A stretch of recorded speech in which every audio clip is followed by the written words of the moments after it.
What is up, everybody? It is the Sports Code aka Aiden, and welcome back to another video. If the NBA was to have continued throughout this entire time, the playoffs would have already started. So this is going to be an NBA playoff themed video. I'm going to try and predict myself who would win the NBA championship if the team stayed the exact same, all the teams in the right positions. Who would win the NBA championship with the East and the West. Got great teams in there, some teams that arguably won't be in there if the season does continue, but nevertheless, at the moment, the top 8, I will show you the photo now. Those are the teams that are currently in the playoff mix. Who would win a championship out of these teams? Before we get started, please like, subscribe, and let me know who in the comments below do you think would win the NBA championship when everything goes up again. Again, this is very difficult. We have so many great teams. That West is stacked beyond belief. And we're going to have to try our best to push through and see, despite the difficult decisions, who would win an NBA championship. So, the teams that I have first, it's very interesting, but we'll start off with the East. I've gone with, first of all, Milwaukee Bucks and the Orlando Magic. Now, I don't think anybody can really debate the winner of this one, of course, but I have to give credit to Orlando Magic. They are a very good defensive team. They're defensive minded and they can pull a game off against the Milwaukee Bucks. Do not lose hope on the Orlando Magic. They've done it many times to some of the greatest teams. They've gotten a win against them. That's the type of team that they are. No matter if they make the playoffs or they don't, when they are in the playoffs, they could take a game from anybody. And from the best of teams or from the worst of teams, it doesn't matter. So I've gone with the Milwaukee Bucks in 5. In 5, that's what I believe Milwaukee Bucks will win by. I think they're just too strong overall, and no one can really stop Giannis on that team. But again, all it takes is one defensive play, one player to go off on their team, and they could definitely take a game from the Milwaukee Bucks. So that's who I'm going with at the moment. So let me know what you guys think about that. Next up, we've got the 2nd seeded Toronto Raptors versus the 7th seeded Brooklyn Nets. Now, before I get started and before you guys predict, I do have to say this is pretty much an injury-free team. The reason why is because assuming the NBA starts today, or assuming that the NBA is continuing and going into the playoffs and later on, then we will probably see Kyrie and Kevin Durant back here. We will probably see them be playing in the playoffs, and that's a very interesting dilemma to put against the Toronto Raptors team that has been very good in the regular season, and they're definitely a regular season team. But can I see them pulling it off against Kevin Durant and Kyrie Irving? The answer to that question, yes. I think the Toronto Raptors can beat the Brooklyn Nets despite having Kevin Durant and Kyrie Irving. The reason why?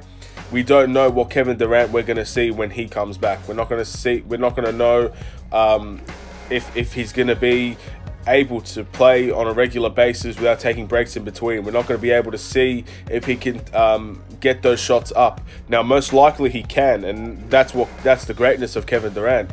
Even though we don't really know, at the end of the day, it's Kevin Durant that we're talking about. It's probably the second, definitely in the top 5 best players in the world. He will show up in these moments. But the team chemistry won't be there. And Toronto Raptors have had a full season together with little to no injuries. And I think that they can definitely take this. It's not going to be easy, but I've gone with Raptors in 7, despite Kyrie and Kevin Durant joining the fray. I think if both teams had a full season together, Kyrie and KD played the whole season together with that stacked team that they have, then I can see them beating the Raptors comfortably. But with the team chemistry issues that would probably be there during that time, I can't go against the Raptors, who've had a complete season together. It's just, at the end of the day, experience and we're playing with each other is just too important, and that's who I've gone with. And next up, we've got the 3rd seeded Boston Celtics versus the 6th seeded 76ers. This is a matchup that people love to talk about, absolutely love to talk about. The 76ers are a team that have gotten the best of the Boston Celtics all the time, really. And the Boston Celtics are obviously a star-studded team that have great young players that are taking the next level in their careers, and they've clearly finished in the 3rd seed, so they must have done something right. Who would win between the 76ers and the Celtics? Well, we have to look at the matchups here. You've got Joel Embiid, right? Joel Embiid is clearly the dominating factor here because the Celtics lack a big man, and Joel Embiid is definitely the one that would dominate the Boston Celtics. But is that enough on its own? Because we've seen countless times, if you limit Ben Simmons to threes, you're going to win a game. And in the playoffs, the Boston Celtics will do everything in their power to make Ben Simmons shoot. Joel Embiid will get double teamed, will get triple teamed.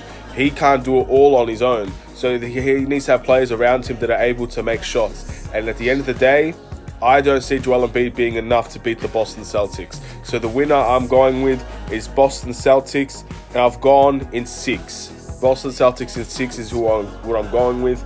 I think at the end of the day, if you're going to just count on Joel Embiid to make post hooks, 3-pointers, and you're leaving Ben Simmons open for the 3, and he either is shooting them and bricking them, or he's just not shooting them at all, then at the end of the day, Boston, I think, can run away with this series. It could potentially be by more, but again, Joel Embiid is a very strong factor in this. It's all about how Boston Celtics play the game, and it's all about how Joel Embiid performs. I think Brad Stevens will do a heck of a job coaching in that series. And it looks like there's one more. We've got the 4th-seeded Miami versus the 5th-seeded Indiana Pacers. Miami, again, is such an incredible team to watch. Miami, one of my favorites. But they have a lot of young players, don't they? We've got the Indiana Pacers, who have had a little bit more experience as a team in the playoffs, but again, no real success. So the question is, who's going to be the standout player here? I think the standout player will clearly be Jimmy Butler from the Miami Heat, because I think he's had the most playoff experience out of everybody here, and playoff experience is extremely important. However, the Indiana Pacers are just a defensive monster, and we haven't seen the best of them with Victor Oladipo. Again, the chemistry could be an issue, but we've seen Victor Oladipo already play with this Indiana Pacers side. Nothing much has changed since he's got injured, except for Malcolm Brogdon. I think Malcolm Brogdon is a very important key to this as well. So, who do I think will win? I've gone with the Indiana Pacers here, the 5th-seeded Indiana Pacers, and I've gone with 7 games, because with Jimmy Butler in the side, everything's going to 7 games. I think Jimmy Butler's that good and that impactful on a team, and I just feel like the young players of the Miami Heat, in a learning experience, this will be one heck of a learning experience for them, but I just don't see them performing as highly as people would think during the regular season. But at the end of the day, that's such an unpredictable series. We never know. We could all see Miami Heat probably win in 5 if their young players perform the way that they perform in the regular season. This is a new experience for most of them. Most of them don't have this experience. They have a great coach to lead them, but at the end of the day, they have to play themselves out there. And we'll all see if they crumble under pressure or they thrive under it. I honestly think a lot of them will thrive, but at the moment, the Pacers just too good for me. I would go with the Indiana Pacers in 7, a very close side there. So, that's the East. That's the photo there of who I would think in winning what for the East. Again, the East was fairly easier to go with than the West. However, there are still very unpredictable teams here, especially injury-free. So let's continue on with the West. So the 1st-seeded LA Lakers versus the Memphis Grizzlies. Ja Morant made the playoffs in his first year. That's incredible. Especially if the playoffs started today, or if the records were the same, Memphis Grizzlies would have made the playoffs. Question is, can they take one over the LA Lakers? In my honest and humble opinion, if there was any sweep to happen in the first round, this was the game for me that would get swept. I think the LA Lakers would sweep the Memphis Grizzlies 4-0. That's what I'm going with. LA Lakers clearly win this one.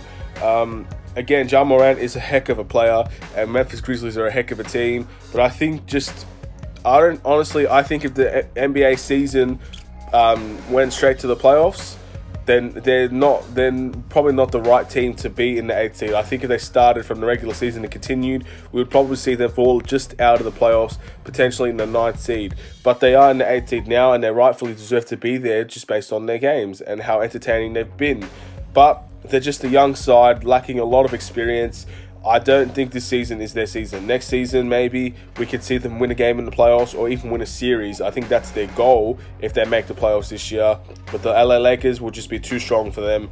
And at the end of the day, they're the favorites, the Lakers, aren't they? So that's who I'm going with as the first round winners in that series. Second series, big series this one. The second seeded LA Clippers versus the 7th seeded Dallas Mavericks. Luka Doncic, Kristaps Porzingis taking on the very, very stacked Clippers. Who would win in that series?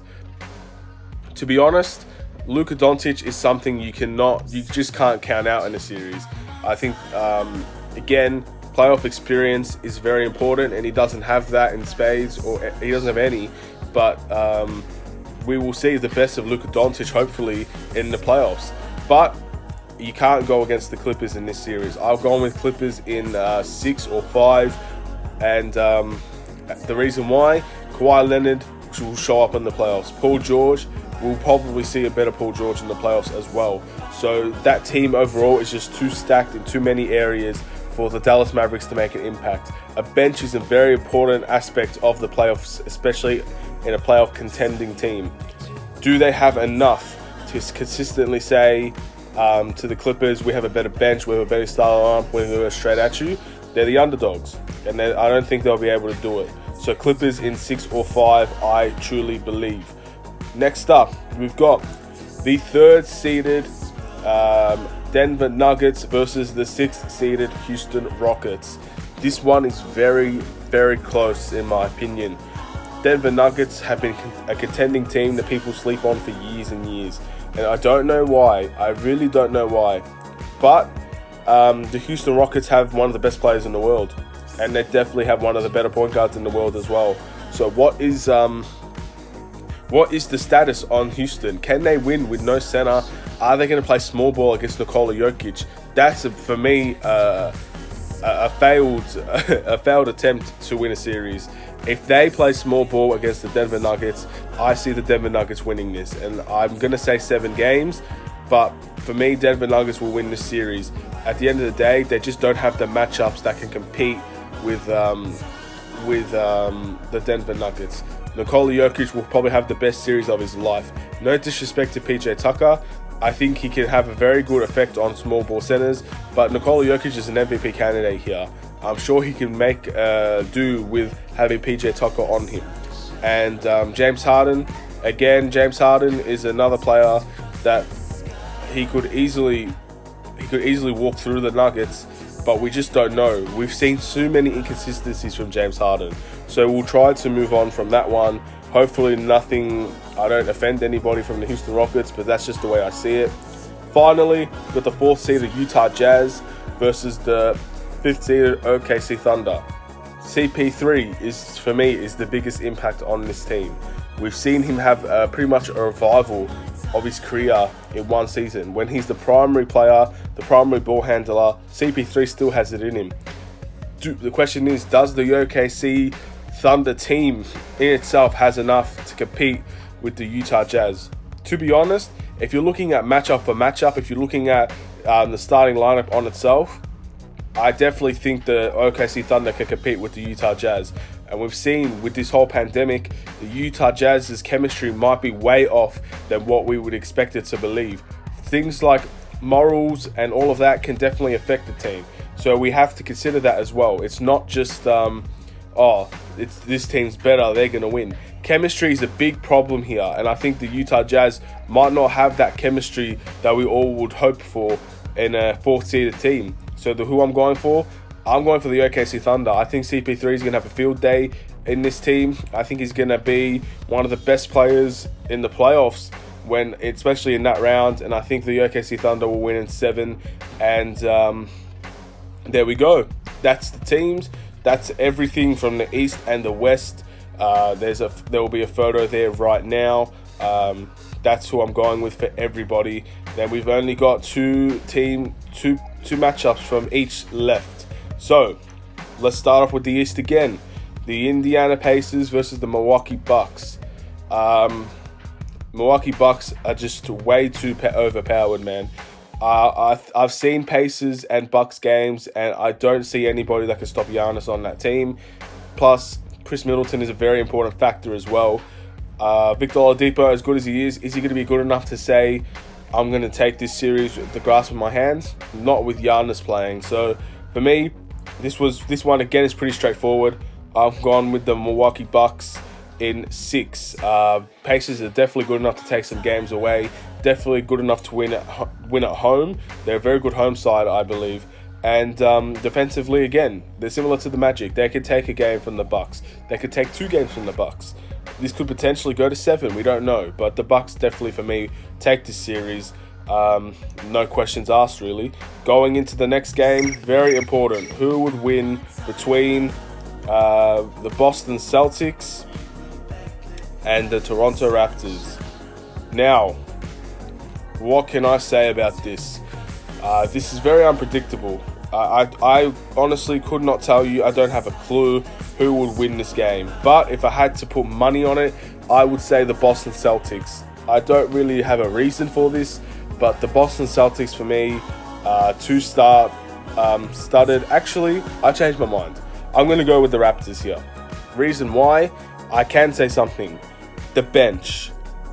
We all know playoff teams need to have a decent bench, and I believe so. Unless you have amazing players in the starting lineup, you need a very good bench. And the Raptors have very good starting players, but they also have a very, very good bench.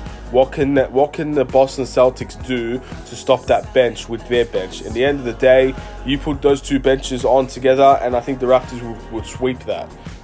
It's all about the starting lineup here for the Boston Celtics, and they have to perform way above average to stop the Toronto Raptors, in my opinion. I'm going for the Raptors in 7. I'm sorry, Boston Celtics fans. I originally chose you, but I had to change my mind last second. I just don't see how you could beat the Raptors with the Raptors bench compared to yours. Boston Celtics bench is not good at all, really.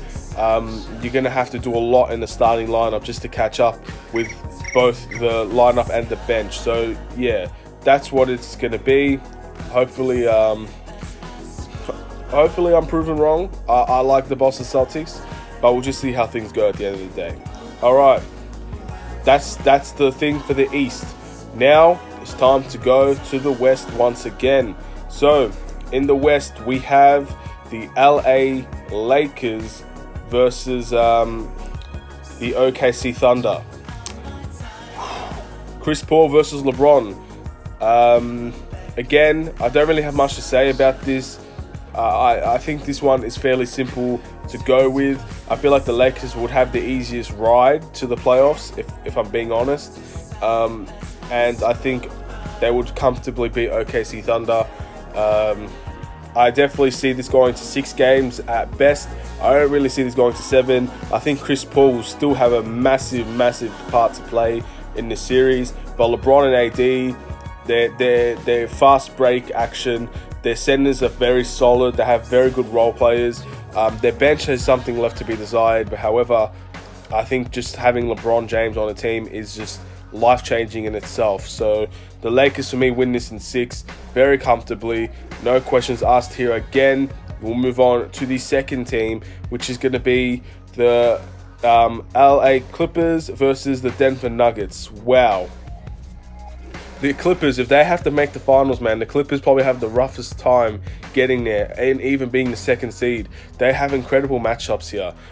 Denver, again, a very good all-around team. And so are the Clippers. The Clippers have the clear edge in superstars. They have MVP Kawhi Leonard, or not MVP, but they have an MVP caliber Kawhi Leonard. They have one of the best two-way players in the world in Paul George. Is that going to be enough to stop the Denver Nuggets? Can the Denver Nuggets stop the Clippers? The Clippers are going to be one heck of a team to stop when they're fully healthy. And at the moment, as good as Denver is, they're not beating the Clippers, in my opinion. Again, the bench is everything here. They have Lou Williams coming off the bench, and they have Montrezl Harrell coming off the bench. That's going to be overpowered in itself. The Denver Nuggets have a decent bench as well, but the Clippers bench is the best in the NBA, and this is how things work here. It's by small margins. You could say the Denver Nuggets can win, and they definitely have a shot at winning. It's just fine margins, and the Clippers just have the edge in one area that could just seriously take it all the way. They have bench production. one of the best benches in the league, and Denver is as well. I just think that the Clippers bench will just take them all the way through, really. So that's the East and that's the West. Now we got a hell of a Eastern Conference Finals and a Western Conference Finals ahead of us. All of these teams rightfully deserve to be in a championship. Being mentioned as an NBA champion, really. We have the defending Toronto Raptors versus the favorite Milwaukee Bucks. We have LeBron James, LA Lakers versus Kawhi Leonard's LA Clippers. That's incredible, an incredible feat, and I don't really know what else to say, but those matchups would be incredible to watch. Again, let's go to the East. We have the Milwaukee Bucks versus the Toronto Raptors, the first seed versus the second seed. Both of them managed to get to the NBA Finals, NBA Eastern Conference Finals. Who would take it? Now again, we have to remember, this is the Raptors team with no Kawhi Leonard. Is that enough to stop Giannis? Definitely was last year. This year, I don't think so, man. I think Giannis will be too strong. I think that Milwaukee Bucks team is too strong, and I see them going to the finals here. Finally, Giannis will get to the finals. This game, for me, it goes in 6. Again, Toronto, a very, very strong team. I could definitely see a few overtimes here. I could definitely see them locking down the Milwaukee Bucks. Their team chemistry is probably arguably the best in the league. But, again, Milwaukee Bucks are just so strong. They're just so strong. They're all-around team. Their team chemistry is second to none as well. We have a lot to talk about in terms of the Milwaukee Bucks. They have a lot of things to say in this playoffs, and I feel like their aggression will take them through, and with Giannis clearly leading the way. The West, LA Lakers versus LA Clippers. This is the one that's been debated for the longest time, the absolute longest time. Who would win between the LA Lakers and the LA Clippers? We've seen numerous times, numerous arguments with everybody. The LA Clippers at the start were favorites, and then the LA Lakers ended up becoming the favorites. So this is going to be a topic that you could just flip a coin, and whoever lands on, that's who to go with. But for me, I just have so much faith that LeBron will shine. Again, we've seen Kawhi Leonard stop LeBron James before. When he was on the Spurs, we've seen LeBron James struggle against Kawhi Leonard. But there's a whole different factor here. You have 2 top 5 players in the world today on the same team. You have Kawhi Leonard and Paul George, who are arguably, you could say they're both in the top 5. I will disagree on the Paul George one, but you could definitely say that these two colliding could definitely see major heat between the two. I feel like this is going to be intense, physical. There's going to be arguments. These two are going to go head to head, especially when you have Pat Beverly on a team. These two are going to be ruthless to each other.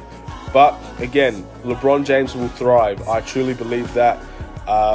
If you're going based on benches, then the Clippers will clearly win this. But you have a lot of experienced players on that team of the Lakers that have been to finals before. You have Rajon Rondo on the team. You have, Danny Green on the team. You have all these players that have been there before. You have LeBron clearly. The question for me is, can Paul George and or Anthony Davis shine in the playoffs? PG, we've seen a very different PG sometimes. We've clearly seen PG shine in the playoffs, but we've also seen him struggle. We've seen Anthony Davis very rarely in the playoffs, I think once or twice, and he's been okay. He's been alright. He's been a little bit above average, but for me, LeBron James just takes it. I can't go against LeBron James in a very high situation, very high energy, very high risk situation. He stands out for me. There's a reason why he's made 8 playoff appearances in a row, or 9, I don't even know. But for me, the Lakers take it clearly, and it's definitely in 7. There's no way this doesn't go to 7 games. I would not believe anyone if they said it was going to 6 or to 5 or even a sweep. No way. The Lakers will definitely make it in 7 in my eyes. Now, you're looking at the finals. You see the Milwaukee Bucks and you see the LA Lakers. Milwaukee Bucks have home court advantage. That's something to consider. Who wins the championship? Again, another one. You just toss up a coin, and whoever wins will take it. Again, I have to go with experience. This is the Giannis's first finals if he ends up making it. Does he win a championship in his first finals? It's been done in the past. Don't get me wrong. Michael Jordan did it. He made his first finals and he won the championship. Giannis is considered probably the best in the world today. So does he end up showing his true worth and get a championship in his very first NBA finals? Or does LeBron James take it? Does Anthony Davis get a ring as a Laker in his first year? All these questions, no answers. And I wish the playoffs started today because we would get to see a lot of these answers. However, if I had to choose, again, I'd choose the Lakers. I think the Lakers would win the NBA championship if the playoffs started today. And I'm very stunned that I would think this, honestly. At the start of the year, I did not think the Lakers would get anywhere close to it. I think they'd finish fourth at best. But they've proved me wrong, man. Anthony Davis has improved so much since he was on the Pelicans. LeBron James, at the age of what? I think he's 35, 36. I don't even, let me know how old LeBron James is. And yet again, he just takes it. He takes it at the grasp of his hands, and he controls everything, man. And I feel like Milwaukee Bucks, they're going to be very overpowered, trust me. At home, they're going to have a field day with the Lakers. But I feel like everywhere else, I don't know. I think the Lakers could steal a away game, and at home, in front of their fans, in front of LeBron. Does he has help? Can that help? With help, we've seen him win championships. I think LeBron James will win his fourth championship, and that could potentially be his last. So, yeah, I'm going with the Lakers. A lot of people would go with the Bucks in this circumstance, and I can totally see why. But the Lakers, for me, that's who I'm going with. NBA champions of 2020 are the LA Lakers. Let me know what you guys think about that. I want to thank you all for watching this video. Please like and subscribe if you're new to the channel. This is the Sports Code. Have a wonderful day. Take care. Peace.